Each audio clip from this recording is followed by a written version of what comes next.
Okay ma'am. And ఇంకొకటి ఏంటంటే మనం చూస్తున్నాం టీవీ కొన్ని షోస్ కావచ్చు, వల్గారిటీ అనేది ఎక్కువైపోతుంది, వైలెన్స్ ఎక్కువగా చూపిస్తున్నారు కొన్ని సీరియల్స్లో కావచ్చు, రియాలిటీ షోస్లో కావచ్చు. సో వీటికి సంబంధించి ఎలాంటి చర్యలు తీసుకుంటే బాగుంటుంది అని మీకు అనిపించింది?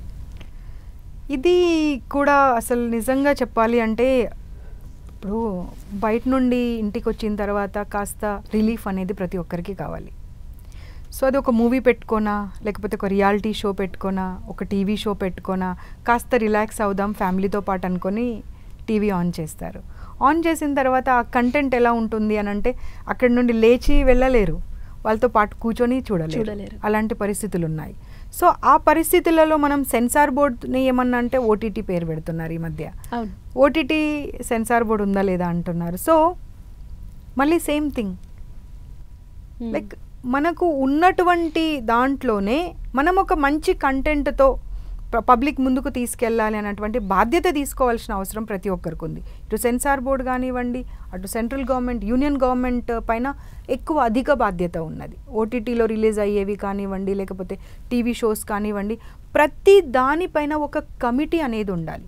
ఒక స్టేట్ లెవెల్ కమిటీ, ఒక సెంట్రల్ లెవెల్ కమిటీ అనేది ఉండి నిజంగానే ఇది చూస్తే చిన్నపిల్లలపైన ప్రభావం ఏం పడుతుంది, ఒక ఫ్యామిలీ పైన ప్రభావం ఏం పడుతుంది అనేది కనుక ఆలోచించిన తర్వాతనే వాళ్ళకి మీరు పర్మిషన్స్ ఇవ్వండి. రాత్రికి రాత్రి 10 టీవీ షోలు క్లోజ్ అయిపోతాయి. ఎగ్జాక్ట్లీ.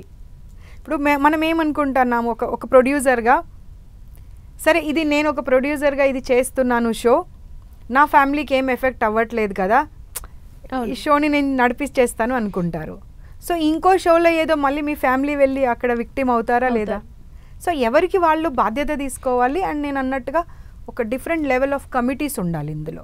ఉన్నప్పుడే ఆ షో అనేది ఒకటి రిలీజ్ అయ్యిందా, రెండోది మూడోది మనం టెలికాస్ట్ అయిన తర్వాత అది ప్రాపర్గా కంటెంట్తో ఉందా లేదా అని చూసిన తర్వాతనే అది టెలికాస్ట్ అవ్వడానికి పర్మిషన్స్ ఇవ్వాలి.